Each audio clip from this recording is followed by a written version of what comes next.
Welcome to the Basic Bee podcast, a show for the wannabe SEO savvy service providers among us, for the coaches and consultants who dream of becoming known for their storytelling skills, not to mention the solopreneurs who straight up need to master all things social proof to increase sales. After a little reluctantly fully committing to this online world of business, I quickly realized I needed to get people to come to me. I needed to tell them I was here and how I could support them. I dove headfirst into social proof, which led me to SEO, which led me to storytelling. And now it gives me great joy to share what I've learned with other business owners so they skip the hard stuff and ease straight into sales. This podcast gives you expert insights, actionable takeaways, and casual convos with some of the online world's best and brightest experts and strategists. I think that's enough of an intro, so here we go. Welcome back to the Basic Bee podcast. I am stoked to have you here, and I think I'm a little bit more stoker to have my guest here for all of us because we are going to get into a topic that I was just saying it's mentioned, but we don't ever really get into the how-to. But we're getting into the how-to today with Jera being all about how to show up on social media authentically as yourself. Because again, it's said, but we don't ever get into the steps until today. So before I bring her on, here's a quick intro. Jera Bean is a social media expert, in-demand speaker, and seasoned content creator. Leaning into her extensive background in content creation and strategy, Jera teaches people and brands how to harness the power of their secret sauce and show up authentically on social, generating engaging content that converts followers and fans into customers and clients. Hello, my friend. Hey, how's it going? I am so excited that you're here. I'm so excited for this topic, and I cannot wait actually for it to go live either. Yeah, I love it. Well, thanks for having me on. I'm happy to be here. Of course. Thanks for joining me. And before we get into the juicy topic, I'm going to ask you the question I ask everyone. SEO, storytelling, or social proof? It's an excellent question. And want to be like all three. Because of course, I mean, if we're being real, I would say, of course, all three play into sales. If I had to choose the answer that feels most authentic to me, like you put a gun up to my head and you're like, Jera, you have to choose one, I would go with storytelling because to me, that is broad enough to capture storytelling about yourself, storytelling about your ideal client. Storytelling to me also includes messaging and evoking emotion and speaking to your ideal client and pain points and the transformations that you can provide. So that one feels the most in line with me, my expertise, how I show up. That's why I'll zero in on that one. But I will say all three are important. I like it. I like this, all of them, and this one. That's been coming up a lot recently in interviews. So I really like this answer, everyone. You're checking all of the boxes. This is great. So you and I are here because, well, one, you're amazing. And this topic totally fits on with the podcast. And you made a post and I immediately was like, Jera, can I have you on the podcast? Can we talk about this thing? And you may not even remember which one it is. I'll send it to you. And I'm going to link it below in the show description. But basically in it, you were acknowledging that it's really hard for us to show up as ourselves on social media. And I was like, this topic, it's said, but can we get into it? So with that, other than it being challenging AF to show up authentically as ourselves, what else would you like to normalize related to showing up on social media? So much. The first thing, like, do we have 5 hours? No. We can. We can. So the first thing that comes to mind with this question is the fact that showing up authentically on social media is not this inherent skill that we were all born with. And then if we even take a step back from social media and just talk about life, I think we can acknowledge that sometimes even showing up authentically in just our day-to-day lives is very challenging. We worry about people's judgment. We second guess what we're going to say, or we ruminate on the thing that we just said for days. And we worry how we're going to be perceived. And there's this internal monologue that for most of us really takes up a lot of space in our head. I mean, I'm someone who deals with anxiety. So this is like, maybe I'm just describing myself. No, I'm there with you. Yeah. And if we consider that and then go, okay, we're already struggling to show up as this full, authentic expression of ourselves in our day-to-day life. But now you have to show up authentically on social media. So wait, now we have to take this like struggling authenticity in real life and then translate it to this digital version. So that to me is sort of the root of it. It's already challenging sometimes just to be ourselves and let our freak flags fly. And then to figure out how to have that come through video content, spoken content, written word, if we're writing captions or text overlays in our story or threads, whatever it may be, or we're using a trend. Like there's so many different components to social media, different formats, different way to express ourselves that I feel like everything just gets really jumbled. So that is the root of it, I would say. I could not agree with you more. I remember when I first jumped on Instagram, I think it was 2019. My background is as a massage therapist, talk about being in person and having like an in real life business. And I was like, okay, this business is good, but I like being online. Maybe I can talk a little bit more about marketing on Instagram and help massage therapists a little bit more. Yeah. And I remember one of my massage clients found the profile and she was like, I watched your video and like you kind of seemed basically what she was saying in a very nice way. And I love this person, so I'm not coming at her at all. She was like, you were reserved. I wasn't smiling. I wasn't bubbly. I'm bubbly. Like I have fun. I joke around. And she was like, you were kind of stiff. And I was like, yeah, I was. I was like, you said that to me. I'm just going to picture that I'm talking to you from here on out. And that helped me. I like that. Yeah. But do you have any other tips maybe? I mean, even just in the context of that? Yeah, I think that there's two things that come into play. It's a combination of what we share as well as the energy behind it. And so if we zero in very specifically on video, especially talking to camera, which if anyone's listening and they're like, I struggle with talking to camera, to me, that's one of the most challenging formats because an easier format would be taking some B-roll of you pouring a cup of coffee, you out with your dog for a walk, whatever it may be. You're typing at your computer and doing text overlay. That's for stories. That's for reels as well. That to me is a good starting point because you can share your message, but you're not necessarily having to face the vulnerability of talking to camera. So if we really go to the other end of the spectrum, talking to camera to me is the most challenging because it's like if I rewind back to early childhood, it's kind of the same thing of like listening to your voice on the voicemail recording, which I know like no one does anymore. So anyone who's like, I'm born in 1989. So anyone around that age or like prior, like, you know what I'm talking about. It was so confronting. Like, wait, that's what I sound like. And you'd record it a million times. So in a way, to me, video is that on steroids because not only are you hearing your voice, but you're having to see yourself as well. So many of us deal with insecurities around our looks. Also, too, like there's so many ways that we can film ourselves. And if you don't really know how to find the natural light in your house or an apartment, and like I made a video once where it was like, look how quickly the lighting and how I look changes. Here I am in front of my window, which is beautiful lighting. And then I turn and walk down the hallway and it looks like total crap. But people who are beginning don't necessarily know that. It's not obvious information. So all of this is to say is we're dealing with the messaging itself. Like, what am I sharing that is authentic? And by the way, I have a whole framework for that. So I'm happy to share that. But in addition to what you're saying and what the message is, it's also how you are presenting it. It's your energy, it's your voice, it's how you're filling the frame, it's the aesthetics of it, it's the quality. So these are all these elements that come into play that make this so challenging. So in order to like actually give advice around this, I'm like explaining why it's hard.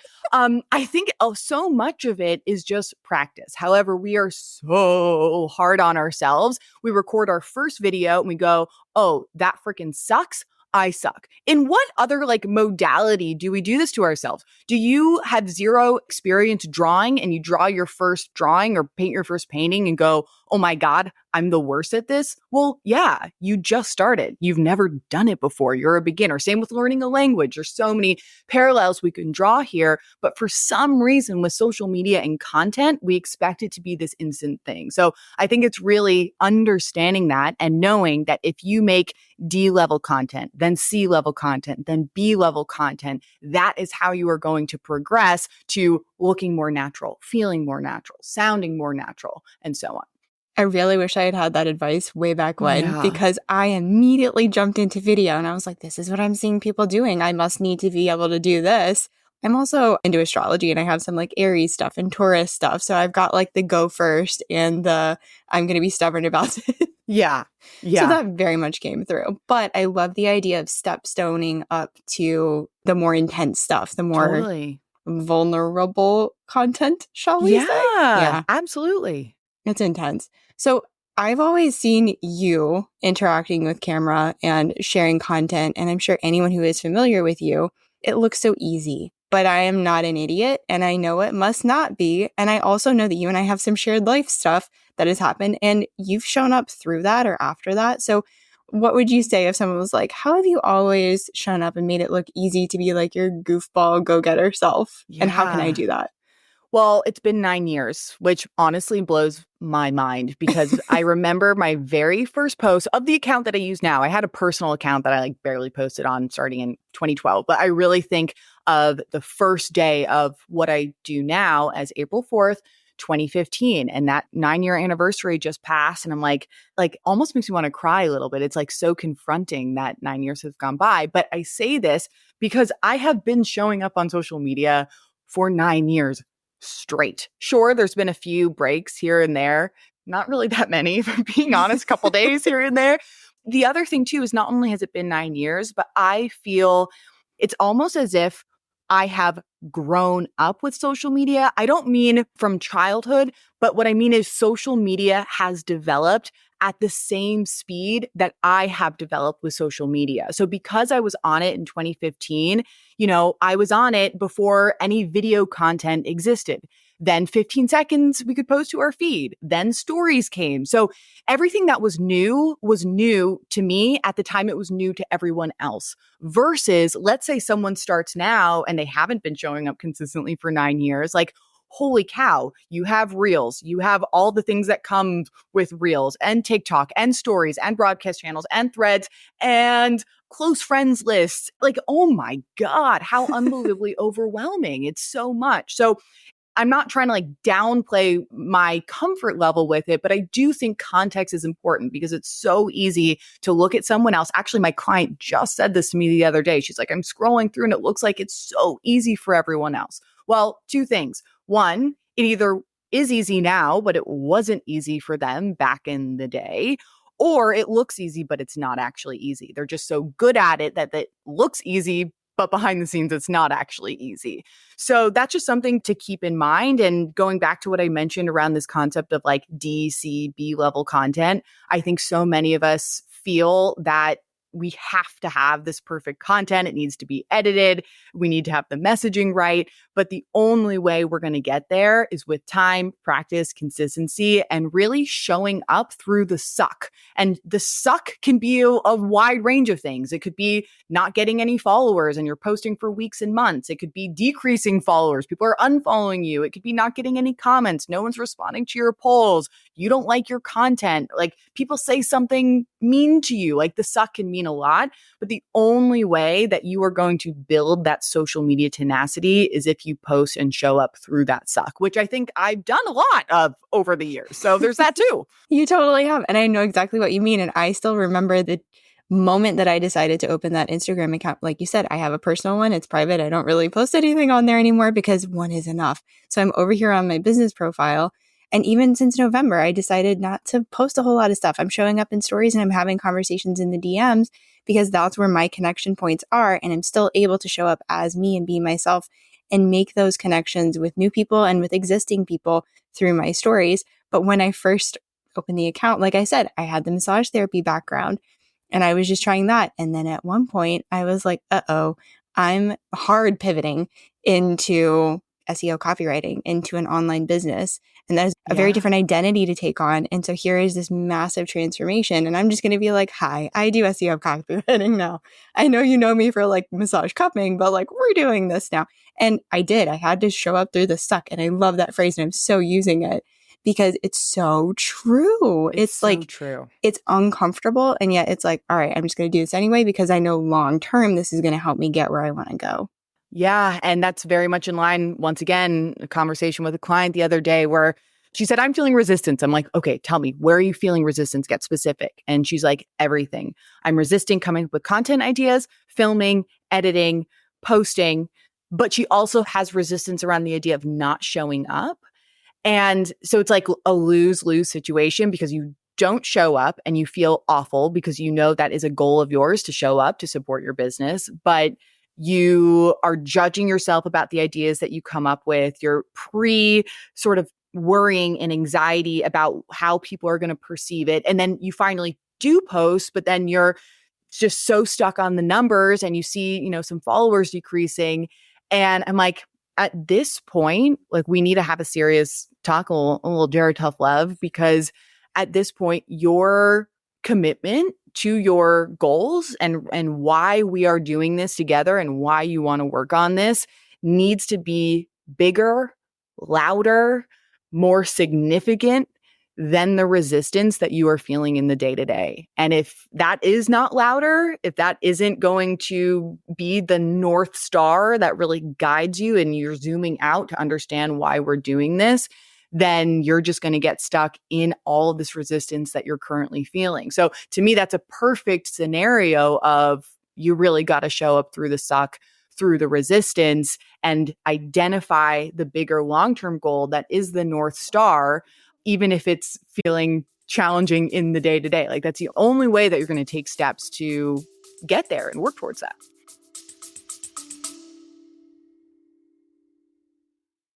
Hey, fellow podcaster, I see you out here wanting to do more with SEO, but not even knowing where to begin or what to do.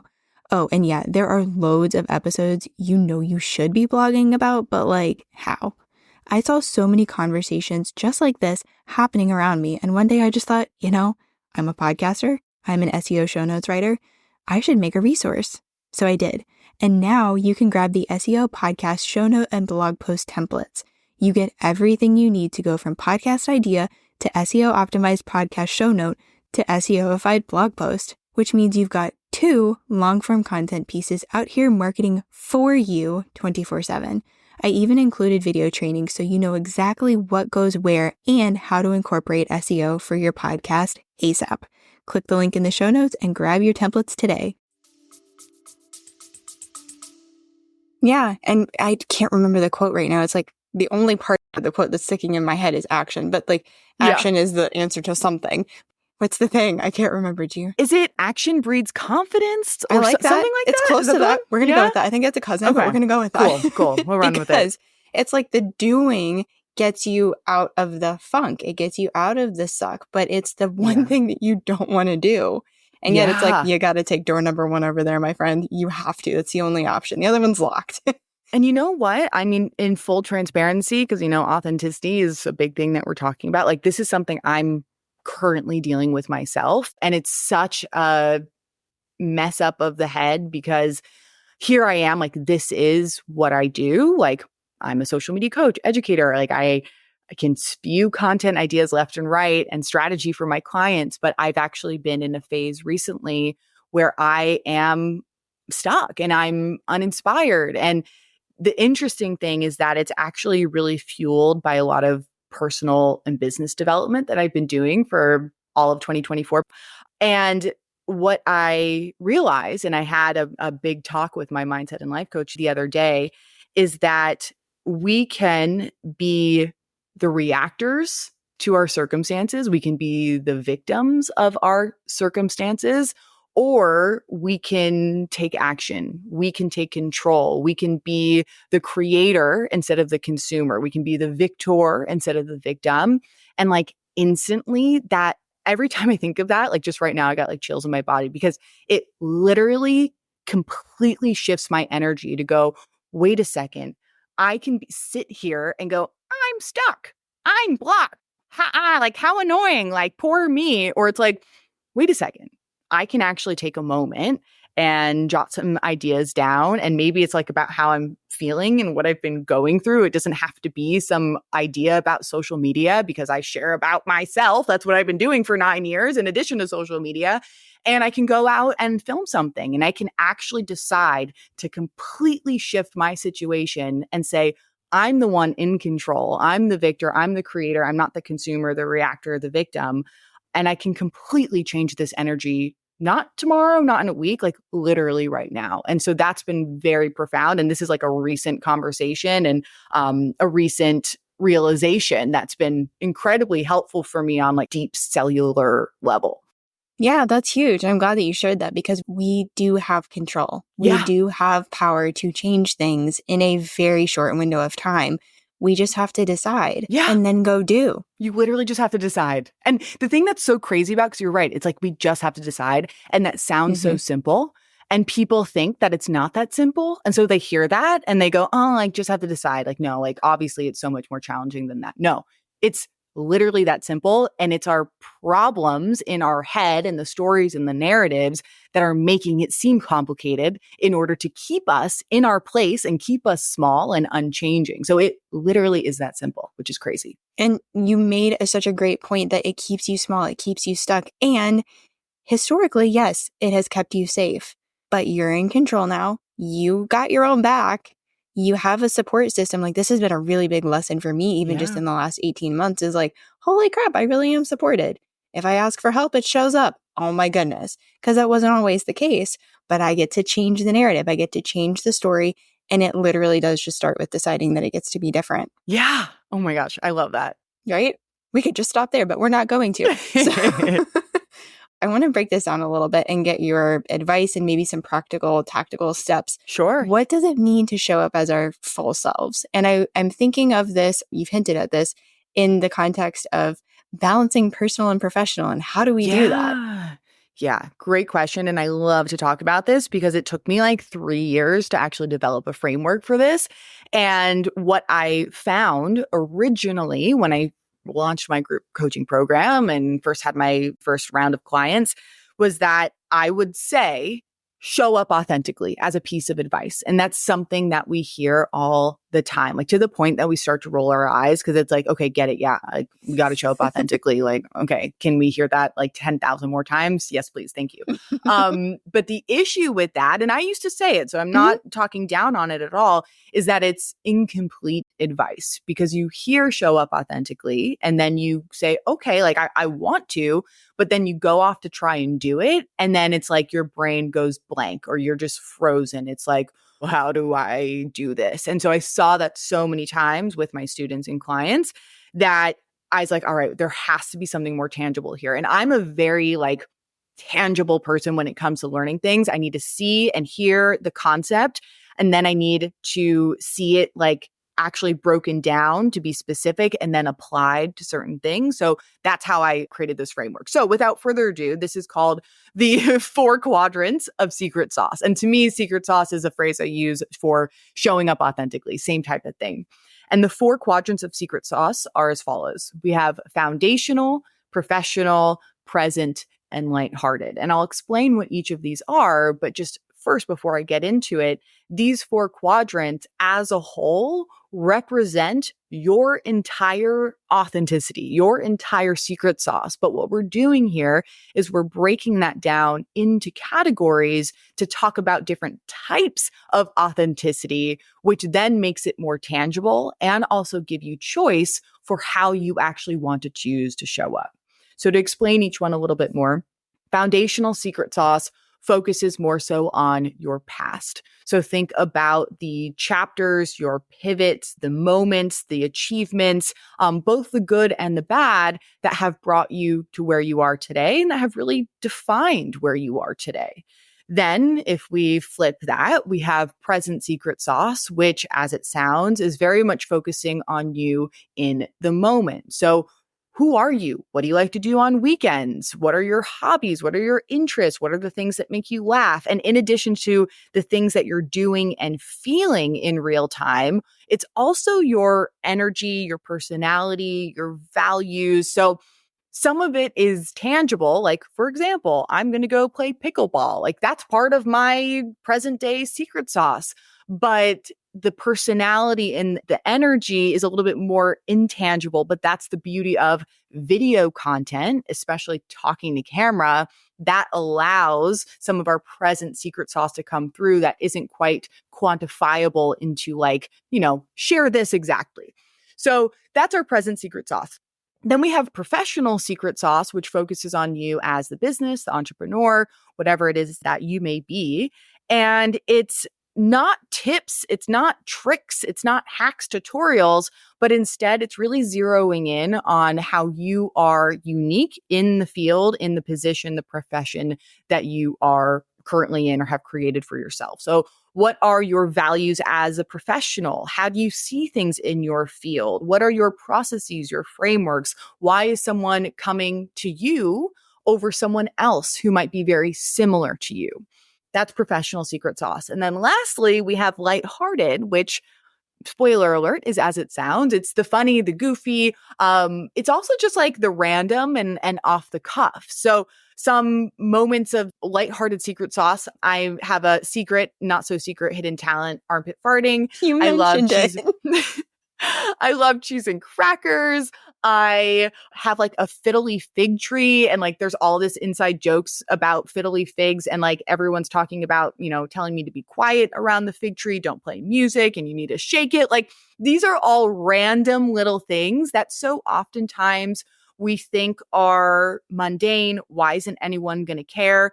But I kid you not, one day I shared that I love cheese and crackers, and I don't know why people went nuts for it. It turned into this huge inside joke, and now I share it all the time. So oftentimes people think that our secret sauce and authenticity needs to be groundbreaking in order to be effective, in order to create relationships. And sure, there is so much that can come from sharing those bigger things in our lives or in our past.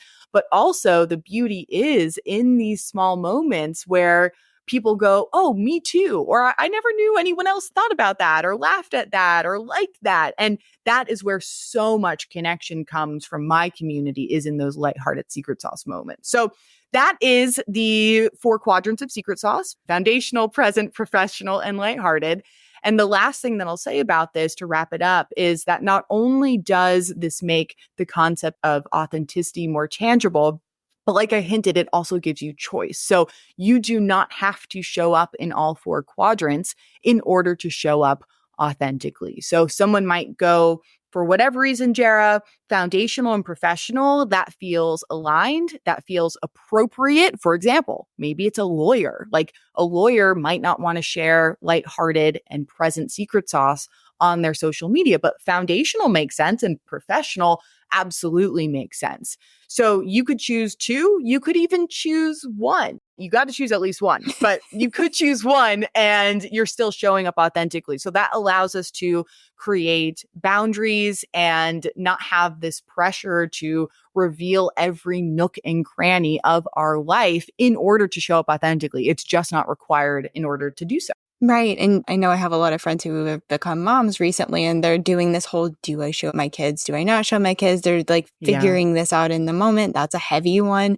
My boyfriend doesn't like being on camera, so I used to show his face, and he's like, I really hate this. I'm like, cool, bye, you're out. Like, I don't need you in here. There's another way that I can build the connections.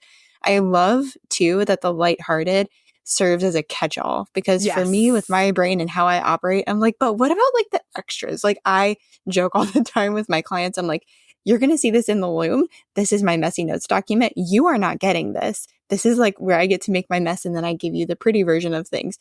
I want like the messy spot where I can just be like, here's this. And actually sorry, you go. No, I just had to jump in really quick because this concept might be really helpful for you and also someone else. I haven't taught this in a while, but what I used to teach, I think this was before I had the 4 quadrants, was this idea of the kitchen junk drawer in relation to your authenticity. So we came up with all of these like big pillars of who you are and what you stand for and all these things that make up you. But everything else that doesn't perfectly fit into that goes into the authenticity kitchen junk drawer. So that seemed perfect for what you need and anyone else listening who might resonate with that.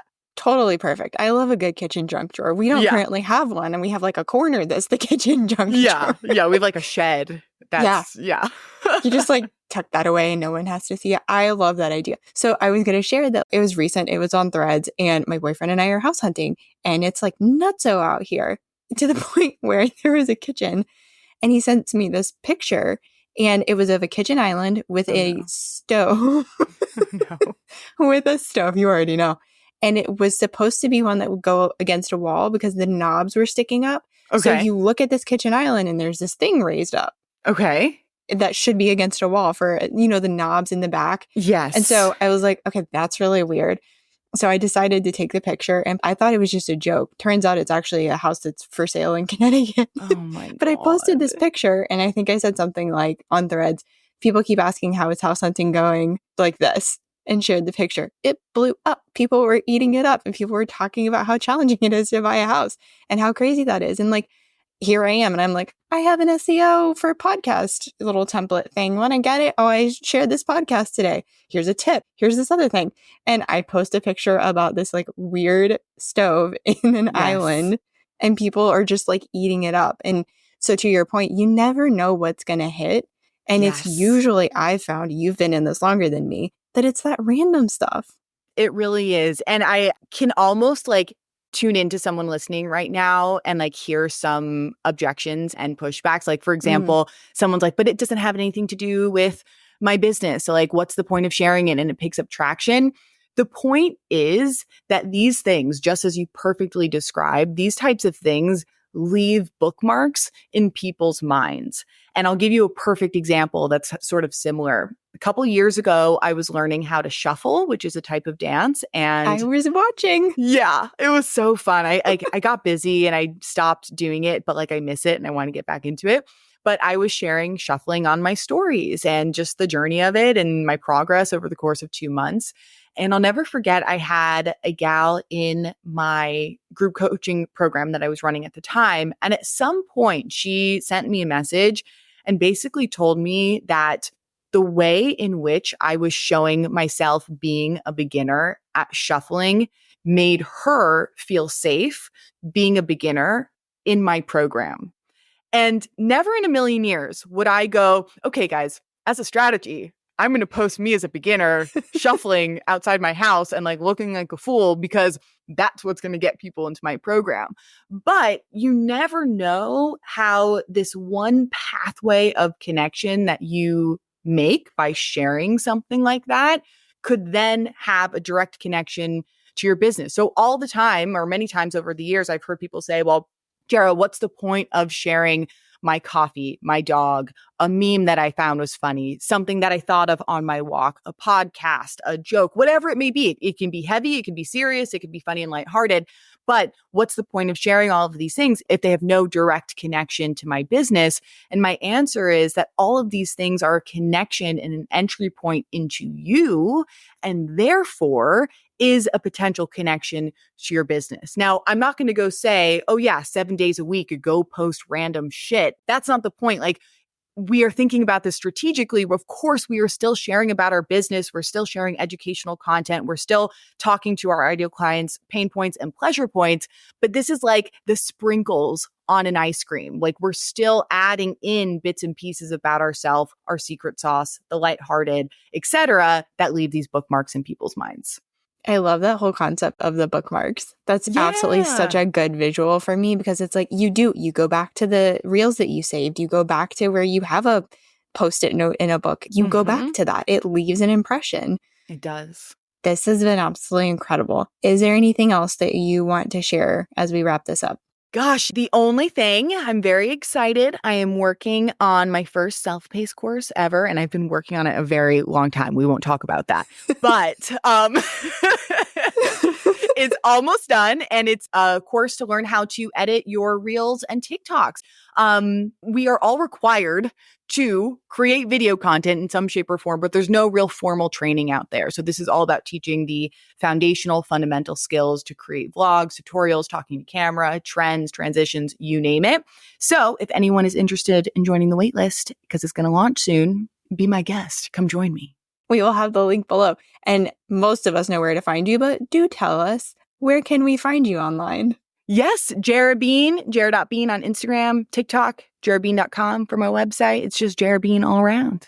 It sure is. And it was funny when you filled out the form. I was like, oh, she has a website.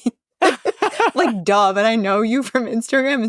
Talk about a bookmark. I just mentally put you in Instagram and nowhere else. Yeah. Hey, that's okay. I don't mind. That's so funny. Well, thank you again for coming in, for sharing, for giving us really those actionable tips and takeaways. I'm so going to re-listen to this at least once, if not 5 times. It's going to be all good. Amazing. Thanks for having me. This has been awesome.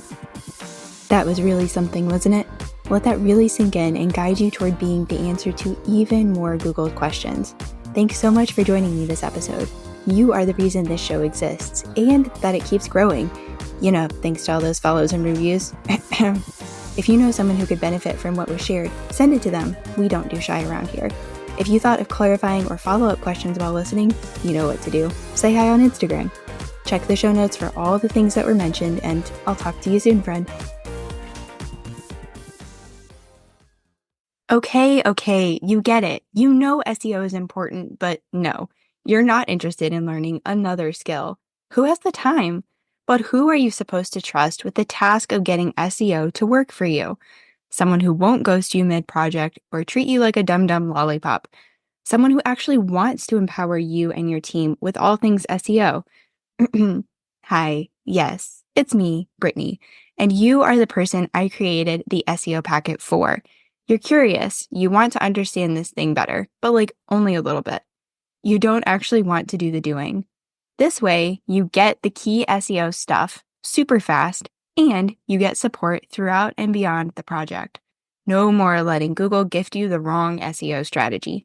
Time to put the right words in the right places and get found online by the right people. Find all the info you need below.